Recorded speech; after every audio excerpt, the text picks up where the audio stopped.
Hi friends, ఈరోజు work వచ్చేసి మన దగ్గర హోండా డియో బైక్ అయితే వచ్చింది. దీనికి సైలెన్సర్ అయితే కట్ అయింది. ఇక్కడ చూడవచ్చు మీరు, క్రాక్ అయితే వచ్చింది. మొత్తం రౌండ్ అంతా కట్ అయిపోయింది, అల్లాడుతుంది సైలెన్సర్ కూడా. కట్ అవ్వడం వల్ల వెయిట్ అంతా పడి బోల్టాలు కూడా లూజ్ అయిపోయినాయి. ఇప్పుడు దీనికైతే వెల్డింగ్ చేయించకుండా మనం పైప్ అయితే చేంజ్ చేసాము. బైక్ అయితే స్టార్ట్ చేసాము.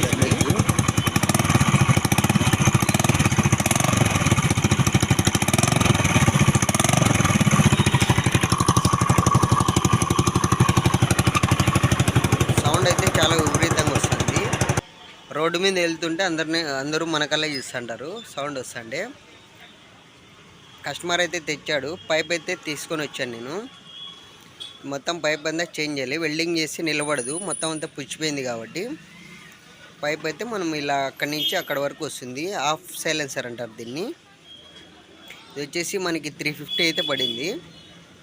ఇప్పుడైతే వెల్డింగ్ షాప్కి వెళ్ళి నేను అక్కడైతే ఓపెన్ చేస్తాను. ఇది వెల్డింగ్ షాప్కి వచ్చేసి టూల్స్ తీసుకొని వచ్చేసి ఓపెన్ చేశాను. ఇప్పుడైతే మీకు క్లారిటీ కనిపిస్తుంది. ఇప్పుడైతే ఇక్కడ కొద్ది పీస్ అయితే ఉంది దానికి, సైలెన్సర్కి. ఆ పీస్ కట్ చేసి మనమైతే కొత్త పైప్ అయితే ఎక్కించాల్సి ఉంటుంది. కటింగ్ అయితే అయిపోయింది.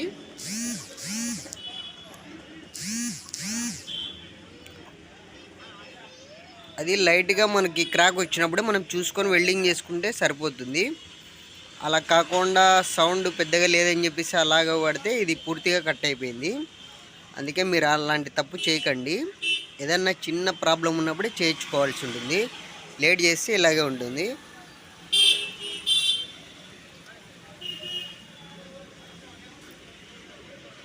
ఫుల్ స్ట్రాంగ్గా ఉంది. ఇది బండికి వచ్చిండేదే ఒరిజినల్ సైలెన్సరు.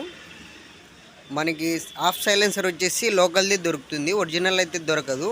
ఒరిజినల్ కావాలంటే మొత్తం సైలెన్సర్ మార్చుకోవాల్సి ఉంటుంది. సైలెన్సర్ కొత్తది వెళ్ళాలంటే ఒక 3000-4000 పడుతుంది.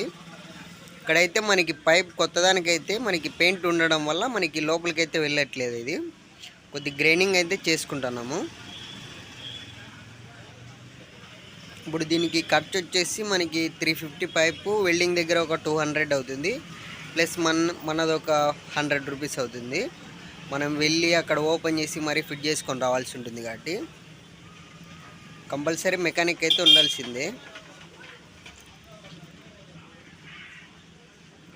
గ్రైనింగ్ చేసుకుంటే మనకి కరెక్ట్గా కూర్చుంటుంది పొజిషను. మెయిన్ ఫస్ట్ వచ్చేసి మనం బెండ్ పైప్ అయితే బండికి ఫిట్ చేసుకుంటాము. బండికి ఫిట్ చేసిన తర్వాత ఫిట్ చేశాను. ఇప్పుడు ఇక్కడ మనం పొజిషన్ బోల్టాలు అయితే ఫిట్ చేసుకోవాల్సి ఉంటుంది. డైరెక్ట్ వెల్డింగ్ బెండ్ పెట్టడానికైతే ఉండదు. ఫస్ట్ బోల్ట్ ఫిట్టింగ్ మొత్తం ఫ్రంట్ 2, బ్యాక్ 2 ఉన్నాయి కదా. బ్యాక్ వచ్చేసి మనకి 14 mm, ఫ్రంట్ వచ్చేసి 10 mm ఉంటాయి. ఫ్రంట్ ఫుల్ టైట్ చేసుకున్నాను. బ్యాక్ కూడా ఇప్పుడు ఇక్కడ అయితే కొద్దిగా బెండ్ అయితే ఉంది సైలెన్సరు. అందుకని చెప్పేసి కొత్త పైప్కి మనం హీట్ చేసి పొజిషన్ అనేది దగ్గరికి తీసుకొని వస్తాము. గ్యాప్ కనిపిస్తుంది కదా మీకు ఇక్కడ పైన, ఆ గ్యాప్ ఉంది కదా, ఆ గ్యాప్ అనేది మనకు కవర్ కావాల్సి ఉంటుంది. మనం ఎలాగంటే అలా ప్రెస్ చేస్తే మరి కట్ అయ్యే అవకాశం ఉంటుంది కొత్త పైప్ కూడా. అందుకని చెప్పేసి మనము హీట్ చేసుకుంటే మనకి స్మూత్గా వచ్చేస్తుంది. చూడండి, హీట్ చేసే కొద్దీ మనకి పొజిషన్ అనేది దగ్గరగా వెళ్తుంది. ఇప్పుడైతే మనం బోల్టాలు వేసి ఫిట్ చేసుకుందాము. ఇక్కడ ఒక 50% అయితే వెల్డింగ్ పెట్టుకుంటాం పైన, మరీ ఓపెన్ చేయాల్సి ఉంటుంది సైలెన్సరు. వెల్డింగ్ పెట్టుకున్న తర్వాత ఇప్పుడు బోల్టాలు అయితే ఇవి కూడా ఫుల్ టైట్ చేసుకుని ఓ 50% వెల్డింగ్ పెట్టుకోవాల్సి ఉంటుంది. ఫుల్ వెల్డింగ్ చేయడానికి ఉండదు ఇక్కడ మనకి.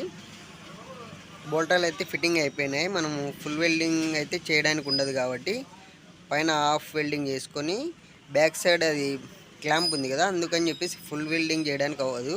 ఇంతకుముందు ఒక బండికి అలాగ ట్రై చేసింటే ఏమైందంటే పెట్రోల్ అనేది లీక్ అయ్యి కొద్దిగా ఫైర్ అయింది బండి ఇలా డౌన్ చేసి చేయడం వల్ల. అందుకని చెప్పేసి అలా చేయకండి ఎవరన్నా కానీ. కంపల్సరీ సైలెన్సర్ అయితే ఓపెన్ చేసుకోవాల్సిందే. ఓపెన్ చేసి మనం గ్యాస్ కట్ కూడా వేయలేదు. ఇప్పుడు గ్యాస్ కట్ వేసుకోవాల్సి ఉంటుంది. గ్యాస్ కట్ మర్చిపోయినాం అనుకోండి, మరి అక్కడ ఫ్రంట్ సైడ్ నుంచి హెయిర్ లీక్ అవుతుంది, సౌండ్ వస్తుంది. గ్యాస్ కట్ ఒకవేళ అరిగిపోయింటే కొత్తది వేసుకోవాలి. దీనికైతే బాగానే ఉంది గ్యాస్ కట్టు. పాతదే వేస్తున్నాను నేను. అలాగే క్లాంప్ కూడా దానికి వేయాల్సి ఉంటుంది. ఇప్పుడైతే మనం ఫుల్ వెల్డింగ్ చేసుకుందాము. పైనుంచి చేయడానికి అవ్వదు, ఇక్కడ మనకి గ్యాప్ కనిపిస్తుంది కదా, బయటకైతే మనకి ఫ్రీగా చేసుకోవచ్చు వెల్డింగు. ఎక్కడ కొద్దిగా మనకి గ్యాప్ ఉన్నా కూడా మరీ అక్కడ సౌండ్ వస్తుంది, అందుకు ఫుల్ వెల్డింగ్ అనేది చేసేసుకోవాలి.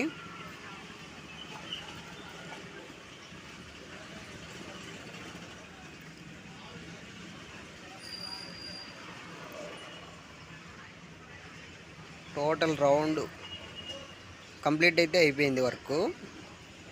ఇప్పుడైతే నేను షాప్కి వచ్చేసాను, ఫిట్టింగ్ అయితే చేసేసుకున్నాను.